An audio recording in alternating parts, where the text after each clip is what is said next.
Hello दोस्तों, स्वागत है आपका मैं एग्जाम हब यूट्यूब चैनल पे। मैं हूं प्रेम शंकर। तो इस वीडियो में आज हम लोग डिस्कस करेंगे बिहार का प्राचीन इतिहास का भाग नंबर 2। इससे पहले जो है भाग 1 अपलोड हो चुका है, अगर आप नहीं देखे हैं तो उसको भी देख सकते हैं। उसमें जो है सारे तथ्य जो है एंशिएंट हिस्ट्री के जो बिहार से संबंधित है उसको डिस्कस किए हैं। ओके, जो कि आपके किसी भी एग्जाम के लिए बिहार का जो है, जैसे कि बीपीएससी हो गया, बिहार दरोगा, सीडीपीओ, बिहार एसएससी, जो भी बिहार में कॉम्पिटिटिव एग्जाम होते हैं उसके लिए जो है वेरी वेरी यूजफुल होगा ये वीडियो। ओके, तो वीडियो शुरू से अंत तक देखिएगा और कमेंट करके ज़रूर बताइएगा कैसा लगा ये वीडियो, आपके लिए यूजफुल रहा या नहीं रहा। और इस वीडियो से संबंधित आपको पीडीएफ चाहिए तो माय एग्जाम हब के नाम से टेलीग्राम चैनल, आप उसको ज्वाइन कर लीजिए, वहाँ जो है पीडीएफ आपको प्रोवाइड कर दिया जाएगा। ओके, और आगे बढ़ने से पहले बता दें कि आप चैनल पर नए हैं तो सब्सक्राइब कर लीजिएगा इस तरह के वीडियो पाने के लिए। कंटिन्यू जो आपको कंटेंट प्रोवाइड कर रहे हैं हम। ओके, और अपने दोस्तों के साथ जो शेयर कर दीजिएगा जो तैयारी कर रहे हैं, उनके व्हाट्सअप ग्रुप में शेयर कर दीजिएगा ताकि इससे जो है ज़्यादा से ज़्यादा हमको सपोर्ट मिल सके। आपके सपोर्ट के बिना जो है ये संभव नहीं हो पाएगा। ओके, ज़्यादा से ज़्यादा आप सपोर्ट दीजिए हमें, हम भी अपने तरफ से जो है कंटेंट रेगुलर बेसिस पे जो है आपको प्रोवाइड करते रहेंगे। आप चैनल को विजिट कीजिए, आपको पता चल जाएगा कि रेगुलर जो है कंटेंट प्रोवाइड किए जा रहे हैं। दरोगा से संबंधित भी जो है बहुत सारे प्रैक्टिस सेट अपलोड किए गए हैं, उसको भी आप लोग देख सकते हैं ताकि आपके अपकमिंग दरोगा एग्जाम में जो है वो आपके लिए एग्जाम के लिए हेल्पफुल होगा। ओके, जितना ज़्यादा से ज़्यादा प्रैक्टिस करेंगे उतना ही ज़्यादा इंपॉर्टेंट होगा। तो चलिए स्टार्ट करते हैं बिहार के प्राचीन इतिहास के भाग नंबर 2। इससे पहले जो है भाग 1 अपलोड हो चुका है, नहीं देखें तो उसको भी देख लीजिएगा। ओके, चलिए ऐसे डिस्क्रिप्शन में जो है भाग 1 का जो है लिंक दे देंगे आपको, तो वहाँ से भी आप देख सकते हैं, आपको खोजना नहीं पड़ेगा।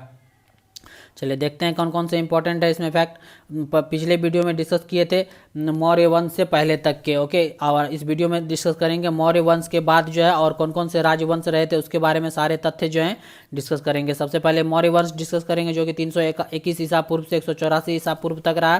तो इसमें सबसे प्रमुख राजा सबसे पहले कौन थे? चंद्रगुप्त मौर्य, जो मौर्य वंश का संस्थापक था। इन्होंने अपने संरक्षण चाणक्य और कौटिल्य विष्णुगुप्त की सहायता से राजवंश की स्थापना की। ओके, इस बात का आपको ध्यान रखना है, इंपॉर्टेंट है। यह नंद की राजसभा में एक शूद्र महिला मूरा के पुत्र के रूप में पैदा हुआ था। मुद्रा राक्षस में इसे विरिसला भी कहा जाता है। किसको? चंद्रगुप्त मौर्य को। बौद्ध परंपरा के अनुसार यह मौर्य क्षत्रिय वंश से संबंधित थे। किसके? बौद्ध परंपरा के अनुसार। नेक्स्ट देखते हैं, इन्होंने 305 ईसा पूर्व में अलेक्जेंडर के एक जनरल सेल्यूकस निकेटर से युद्ध किया। बाद में इन्होंने मेगास्थनीज को मौर्य अदालत में भेजा। ये सारे फैक्ट हैं। मेगास्थनीज ने मौर्य प्रशासन का वर्णन करते हुए इंडिका की रचना की। इंडिका की रचना किसके द्वारा किया गया? मेगास्थनीज के द्वारा। बहुत बार एग्जाम में क्वेश्चन पूछा गया है। साम्राज्य को 4 प्रांतों में विभाजित किया गया था। प्रत्येक का जो है एक राज्यपाल के अधीन था। अनुसार जो है वो आपको ध्यान रखना है, प्रत्येक का जो है एक राज्यपाल होता था। उनके अनुसार पाटलिपुत्र में मौर्य प्रशासन जो है वह 30 देशों के एक परिषद के अधीन था, जिसे प्रत्येक 5 सदस्यों 6 समितियों में विभाजित किया गया था। इस बात का आपको ध्यान रखना है। पाटलिपुत्र को मेगास्थनीज इंडिका के पाली ब्रोथ के रूप में संवर्धित किया गया है। चाणक्य ने अर्थशास्त्र लिखा है। इसे अर्थशास्त्र, राजनीति, विदेशी मामले, प्रशासन, सैन्य और युद्ध और धर्म पर आलेख के रूप में माना गया। अर्थशास्त्र किसके द्वारा लिखा गया? सबसे पहले चाणक्य के द्वारा। ध्यान रखना है, इंपॉर्टेंट है। नेक्स्ट देखते हैं बिंदुसार के बारे में। इन्हें ग्रीक लेखकों द्वारा अमित्रोकेटस, वायु पुराण में मुद्रासार और जैन लेख राजवल्ली कथा में सिमसेरी भी कहा है। इस बात का आपको ध्यान रखना है बिंदुसार के बारे में। डिमेकस राजा एंटिकोस द्वारा भेजे गए सीरियाई राजदूत इसके सामने आए थे, इसके समकक्ष। डायनोसिस मिस्र के टॉलमी द्वितीय द्वारा भेजे गए राजदूत, इसके मतलब टाइम पर जो है डायनोसिस जो है वो आए थे, जो कि मिस्र के टॉलमी द्वितीय द्वारा भेजे गए राजदूत थे बिंदुसार, जो कि बिंदुसार जो ये चंद्रगुप्त मौर्य का पुत्र था। अब उसके बाद डिस्कस करते हैं अशोक के बारे में। अशोक जो है यह केवल एक टीसा को छोड़कर अपने 99 भाइयों को मारने के बाद जो है सत्ता में आया था। कलिंग युद्ध 261 ईसा पूर्व जो है इसका उल्लेख जो है मेजर एडिक्ट 13 में किया गया है। इंपॉर्टेंट है कि अशोक का जो कलिंग युद्ध का वर्णन जो है वह किस एडिक्ट में किया गया है? तो याद रखना, एडिक्ट 13 में 261 ईसा पूर्व में कलिंग युद्ध का। कलिंग युद्ध के बाद अशोक ने भिक्षु उपगत के प्रभाव में बौद्ध धर्म को अपना लिया। कलिंग युद्ध के बाद जो है अशोक जो हुआ बौद्ध धर्म को अपना लिया और धर्म अशोक के रूप में जाना जाने लग गया।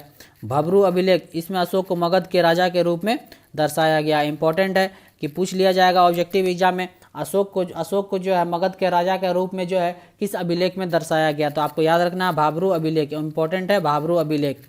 तीसरी बौद्ध परिषद 250 ईसा पूर्व पाटलिपुत्र में टीसा की अध्यक्षता में अशोक द्वारा बुलाई गई थी। तीसरा बौद्ध परिषद जो है किसकी अध्यक्षता में, किस राजा के समकक्ष हुआ था? तो अशोक के टाइम में हुआ था। ध्यान रखना, इंपॉर्टेंट है। तो ये थे मौर्य राजवंश के इंपॉर्टेंट राजा। अब देखते हैं शुंग राजवंश। पुष्पमित्र शुंग जो है मौर्य शस्त्र बलों के कमांडर इन चीफ थे। कौन थे? कमांडर इन चीफ थे किसके? मौर्य सशस्त्र बलों के। इन्होंने अंतिम मौर्य शासक को परास्त कर इसके कारण बौद्धों का उत्पीड़न और हिंदू धर्म का पुनरुत्थान हुआ। पुष्यमित्र शुंग ने क्या किया कि अंतिम शासक जो थे उसके मौर्य वंश के उसका मार के जो है अपना शुंग वंश राजवंश का स्थापना कर दिया। ओके, इस बात का आपको ध्यान रखना है। धनदेव ने अयोध्या शिलालेख के रूप में मुख्य पुजारी के रूप में पतंजलि सहित इसके अन्य शासनकाल 2 अश्वमेध यज्ञों का आयोजन किया था। ये ध्यान रखना है, इंपॉर्टेंट है। पुष्यमित्र का पुत्र अग्निमित्र कालिदास के नाटक मालविकाग्निमित्र का नायक था। इस बात का आपको ध्यान रखना है, इंपॉर्टेंट है। पुष्यमित्र का पुत्र जो अग्निमित्र वो कालिदास के नाटक मालविकाग्निमित्रम का नायक था। ओके, इस बात का आपको ध्यान रखना है। इसके बाद देखते हैं गुप्त साम्राज्य के बारे में कुछ इंपॉर्टेंट फैक्ट। ये बिहार से संबंधित है, इसलिए जो है जितने फैक्ट जरूरी हैं उतने ही डिस्कस किए जा रहे हैं। ओके, इस बात का आपको ध्यान रखना, बिहार से संबंधित जितने हैं, बिहार के एग्जाम में जितने पूछे जाते हैं। मौर्यों से गुप्त के प्रशासन में सबसे महत्वपूर्ण अंतर यह था कि मौर्य साम्राज्य में सत्ता को केंद्रीकृत किया गया था, जबकि गुप्त साम्राज्य में सत्ता विकेंद्रीकृत थी। ओके, इस बात का आपको ध्यान रखना है। साम्राज्य को प्रांतों में विभाजित किया गया था और प्रत्येक प्रांत को जिला में विभाजित किया गया। गांव सबसे छोटी इकाई थी। गुप्त साम्राज्य में जो है वह गांव जो है वो सबसे छोटी इकाई थी। साम्राज्य को प्रांतों में विभाजित किया और प्रत्येक प्रांत को जिला में विभाजित किया गया था, ताकि जो है सत्ता का विकेंद्रीकृत किया था। लेकिन मौर्य साम्राज्य में सत्ता को केंद्रीकृत करके रखा था। नेक्स्ट देखते हैं, श्रीगुप्त जो है गुप्त वंश के संस्थापक थे। इस बात का आपको ध्यान रखना है। गुप्त काल के शासन को भारतीय स्वर्ण युग के रूप में जाना जाता है, क्योंकि विभिन्न क्षेत्र में तेजी से प्रगति हुई थी। बहुत सारे क्षेत्र में जो है तेजी से प्रगति होने के कारण जो है गुप्त काल को जो है भारतीय शासन का जो है स्वर्ण युग कहा जाता है, भारतीय स्वर्ण युग के रूप में जाना जाता है। आर्यभट्ट ने कहा पृथ्वी सूर्य के चारों ओर घूमती है और अपनी धुरी पर घूमती है। उनकी सबसे प्रसिद्ध रचना जो है आर्यभट्टम है। इस बात का आपको ध्यान रखना है। वराहमिहिर ने पंच सिद्धांत और वृत्त संहिता का निर्माण किया। इंपॉर्टेंट है कि पंच सिद्धांत का निर्माण किसके द्वारा किया गया, वृत्त संहिता का निर्माण किसके द्वारा किया गया, तो वराहमिहिर। इंपॉर्टेंट है, याद रखना है, याद कर लेना है। कालिदास ने मालविकाग्निमित्र, अभिज्ञान शकुंतलम, कुमार संभवम जैसे प्रसिद्ध नाटकों की रचना की। ये भी गुप्त साम्राज्य के दौर में। ओके, ध्यान रखना है, इंपॉर्टेंट है। शूद्रक का जो है मृच्छकटिका विष्णु शर्मा द्वारा, पंचतंत्र वात्स्यायन द्वारा, कामसूत्र भी इसी काल के में लिखे गए थे। इंपॉर्टेंट है, डायरेक्ट ये एक क्वेश्चन है कि मृच्छकटिकम जो है वो किसके द्वारा लिखा गया, तो शूद्रक के द्वारा। पंचतंत्र किसके द्वारा, विष्णु शर्मा। वात्स्यायन कामसूत्र किसके द्वारा लिखा गया, तो वात्स्यायन के द्वारा। ये एक क्वेश्चन है, आपको ध्यान रखना, एक एक लाइन इंपॉर्टेंट है इस वीडियो का। ओके, तो वीडियो जो शुरू से अंत तक देखिएगा और जरूर देखिएगा, क्योंकि आपके इस वीडियो को देखने के बाद जो है पार्ट 1 पार्ट 2 देखने के बाद बिहार से जितने भी प्राचीन इतिहास से संबंधित बिहार के क्वेश्चन पूछे जाते हैं वो आपसे एग्जाम में छूटेंगे नहीं। ओके, इस बात का आपको ध्यान रखना है, इसलिए वीडियो जो है बहुत ही इंपॉर्टेंट है। चलिए आगे डिस्कस करते हैं। आगे इसमें कौन कौन से महत्वपूर्ण राजा रहे, तो सबसे पहले चंद्रगुप्त मौर्य। यह घटोत्कच श्रीगुप्त के पुत्र का पुत्र था। ओके, इस बात का आपको ध्यान रखना है, घटोत्कच का जो है पुत्र था। यह महाराज धीराज शीर्षक का उपयोग करने वाला पहला राजा था। ये इसका महाराज धीराज का उपाधि लिया था। इसके साम्राज्य में बंगाल, बिहार और उत्तर प्रदेश भी शामिल थे। ओके, इस बात का आपको ध्यान रखना है। इसने लिच्छवी की राजकुमारी कुमार देवी से विवाह किया। इस समारोह की स्मृति में सोने के सिक्के भी जारी किए गए। किसके द्वारा, चंद्रगुप्त प्रथम के द्वारा। चंद्रगुप्त प्रथम से ये सारे इंपॉर्टेंट फैक्ट हैं। अब देखते हैं समुद्रगुप्त। हरिसेन द्वारा प्रयाग शिलालेख इससे समर्पित था। इसकी खोज ए ट्रायर द्वारा की गई थी। यह संस्कृत भाषा में लिखी गई थी। एक एक लाइन इंपॉर्टेंट है। हरिसेन द्वारा जो है प्रयाग शिलालेख जो है इसके समर्पित है, हरिसेन द्वारा लिखा गया, और इसका खोज जो ए ट्रायर द्वारा किया गया था, और यह संस्कृत भाषा में लिखा गया था। किसी भी तरह से क्वेश्चन बना के पूछ लिया जा सकता है, इसलिए एक एक फैक्ट जो है आपको याद रखने हैं। इसकी विजय के लिए इसे विंसेंट स्मिथ द्वारा भारत का नेपोलियन कहा गया है। इसकी विजय के लिए जितने युद्ध किए सारे में लगभग विजय हासिल किए, और इसी विजय के लिए जो है इसे विंसेंट स्मिथ के द्वारा जो है इसको भारत का नेपोलियन कहा जाता है। डायरेक्ट क्वेश्चन पूछ लिया जाएगा कि भारत का नेपोलियन किसे कहा जाता है, तो मतलब किसने कहा, तो विंसेंट स्मिथ। और भारत का नेपोलियन किसे कहा जाता है, तो समुद्रगुप्त को। इसने बोध गया में एक मठ के निर्माण के लिए श्रीलंका के शासक मेघवर्मन को अनुमति दी थी। ये भी इंपॉर्टेंट है। इसके कला के संरक्षण हेतु इसे कविराज के नाम से भी जाना जाता है। समुद्रगुप्त को जो है कविराज के नाम से भी जाना जाता है। ये इंपॉर्टेंट फैक्ट है, ये भी आपको ध्यान रखना है। अब देखते हैं चंद्रगुप्त द्वितीय, जिसको विक्रमादित्य के नाम से भी जाना जाता है। इसने अपने भाई की हत्या और अपनी विधवा ध्रुव देवी से विवाह कर लिया, उनकी विधवा से। इसने अपने साम्राज्य का विस्तार करने के लिए मैत्रीपूर्ण संबंधों और वैवाहिक गठबंधनों का इस्तेमाल किया। अपने साम्राज्य को विस्तार करने के लिए जो है ये मैत्रीपूर्ण संबंध और वैवाहिक गठबंधन का जो है इस्तेमाल किया, शादी करके। इनके दरबार में मौजूद 9 रत्न थे। नवरत्न थे, कौन कौन थे, कालिदास थे, शंकु थे, अमर सिन्हा थे, बेताल भट्ट थे, वरारुचि थे, पनका था, वरामिहिर था, धनवंतरी था, और घटकर पाड़ा था। ओके, इस बात का आपको ध्यान रखना, ये सारे 9 रत्न थे इसके दरबार में।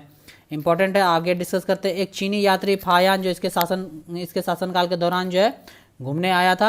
ओके, इस बात का आपको ध्यान रखना, चंद्रगुप्त द्वितीय के शासनकाल में। अब देखते हैं कुमारगुप्त के बारे में।